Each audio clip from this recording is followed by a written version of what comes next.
Hello, I'm Phil Svitek, 360 Creative Coach, and while normally I teach lessons about creativity, this episode is obviously dedicated to his Dark Materials, which is a TV show on HBO, specifically episode 4. And just by that mere description, if you haven't seen these videos of mine, the indication is that it's going to be spoiler-filled. So I'm going to talk about it as if you've seen the episode, and towards the latter half, I'll also make an announcement where I'm going to talk about the comparison to the books because it's based on The Golden Compass, The Subtle Knife, and of course, The Amber Spyglass by Phillip Pullman. So without further ado, let's dive in. So episode 4 is dedicated to the start of the North. And while I overall liked the episode, I felt the pacing was just a little bit too long. You know, at a certain point, you want to speed things up, whether in a book or a film or in a TV show. And, you know, I talked a lot about it, I believe in episode 1 in particular, how I like the fact that we're getting to take the time to learn certain things, unlike in the 2000s movie starring Daniel Craig and Nicole Kidman. However, I feel like we should be speeding up just slightly more. Granted, I do like the fact that in this episode, there's opposition against Mrs Coulter, and she has to go against that, and how she's able to do that. We get to see her controlling the now Bear King, not Iorek Byrnison, but Iofur. Apologies if I mispronounce his name. For some reason, I can say Iorek's name, but Iofur's is a little tough for me. I don't know why.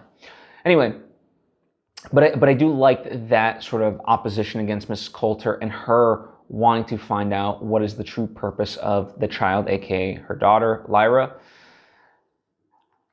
I also like the kind of expanded version of Lee Scoresby and seeing him and the way we know that demons are very important in this world. They kind of get talked about a lot throughout the series, and compare the way it's revealed that Iorek's armor is kind of like what a demon is to a human being. I like that.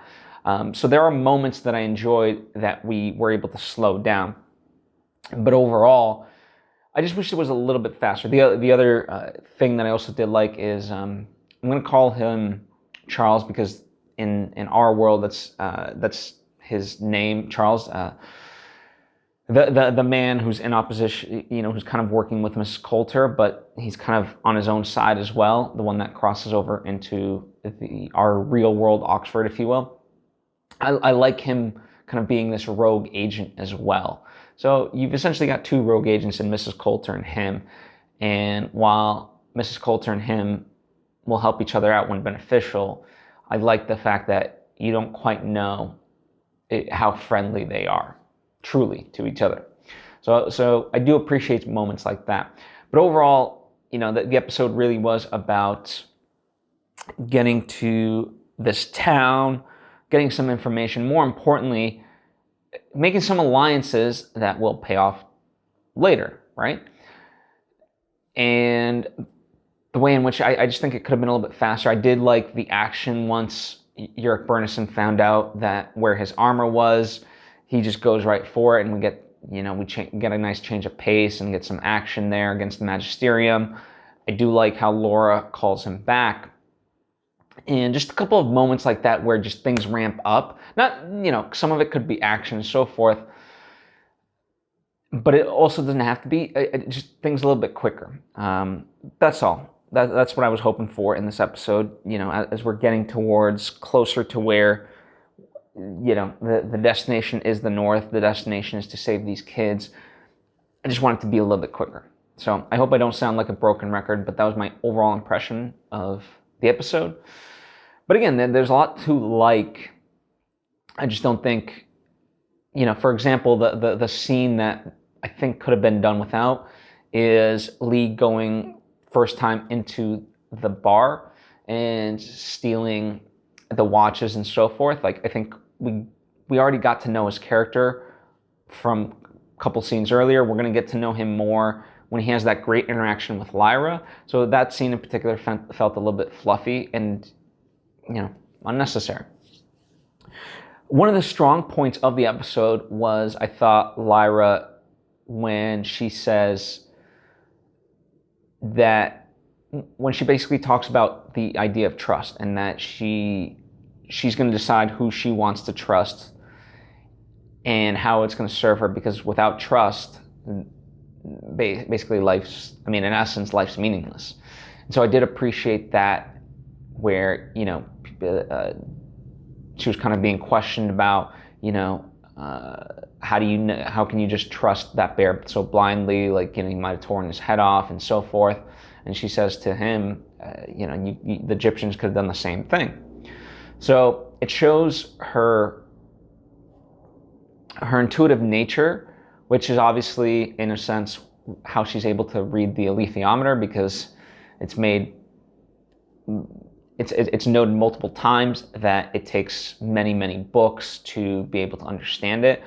I mean, both Charles and Mrs Coulter, they want questions answered from the alethiometer, and as the person says to them, like, it might take me weeks to get you a response.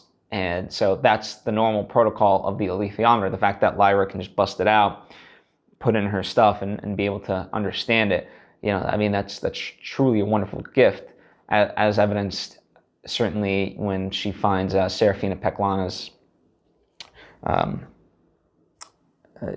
relic, if you will. So those are kind of just straight observations overall.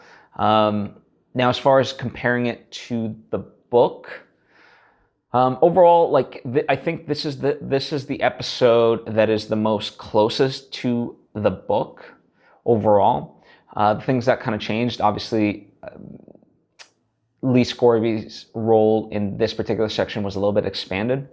The way Lyra has a lot more interactions with Iorek Byrnison, and a lot of the, let's say, exposition that did also come from Lee Scoresby actually comes from Iorek Byrnison himself. So I do like that shift where she's figuring things out, Lyra herself, and also Lee Scoresby, they have that kind of interaction. Because I do like making Iorek Byrnison this more of a mysterious character that doesn't talk as much. He's a lot more reserved, and so he's not going to reveal himself that much. So I do appreciate that. I thought that was a nice touch. And again, I do like the deviation of showing more Charles. Now, granted, we kind of sidestepped last week. We got a lot more into the John Perry Stanislav storyline. Granted, he's still in pursuit of that, but we're not entering quote unquote our world and so forth. He's just he's consulting the alethiometer for this question. So that's certainly something new. Mrs Coulter, seeing these interactions with her, and especially the Magisterium being hot and cold with her, that's definitely something new. Or, the book is much more concerned with, especially in the first one, The Golden Compass, I'm much more concerned with her particular journey, whereas this expands it out to these various characters. Now, I do like that, overall, this was a contained episode. I mean, we kind of just bounced around between 4 characters, ultimately. I thought that was a good balance overall. Just a little bit quicker would have done it for me. But overall, a fun episode. I'm excited. Next episode, I don't think we're not going to get all of Bolvanger, but we're going to certainly see portions of Bolvanger and the horrific nature of what that is. And for those unaware, Bolvanger is kind of the destination of where these kids are and what's going on there. So a lot of truths will be revealed. This incision that they keep talking about. So I think that's going to be an action-packed episode. We're going to see the witches, so I'm excited for that. So lots to look forward to, and hopefully things kind of ramp up. They're obviously ratcheting up in terms of tension, but pace I would like to see. Anyway, what did you think of the episode? I'm very curious, and especially if you haven't read the books. If you have read the books, how are you liking it? I don't know. I appreciate the comments. A lot of you guys have been writing in and saying, all your various opinions, and I love reading them. I love interacting with you. So please, let's do that. This isn't just me talking about the episode. It's really to kind of jumpstart a forum so we can all talk about it. because at the end of the day, I have a love for the books, and now I have a love for the TV show. Do I think it's perfect? Not necessarily, but to me it is still far better than the movie. And I actually, just as a quick side thing, I had a chance to rewatch the movie, and obviously I had it in my bones of like why I disliked it the first time, because the essence of what the books were trying to say was cut out of it. But in particular, the ending was completely changed, and it was almost like this very Disney-esque ending, whereas the book ending, and we'll see how the TV show handles it, but the book ending is a lot more nuanced. So if you haven't read the books, I won't fully spoil it for you, but yeah, it's a lot more nuanced, and it's not just a simple Disney everyone lives happily ever after type of ending. So yeah, that's it. Thank you for watching, and I'll be back with episode 5 when that releases, and consequent episodes after that. Thanks for watching. I'm at Phil Svitek on social media. Bye.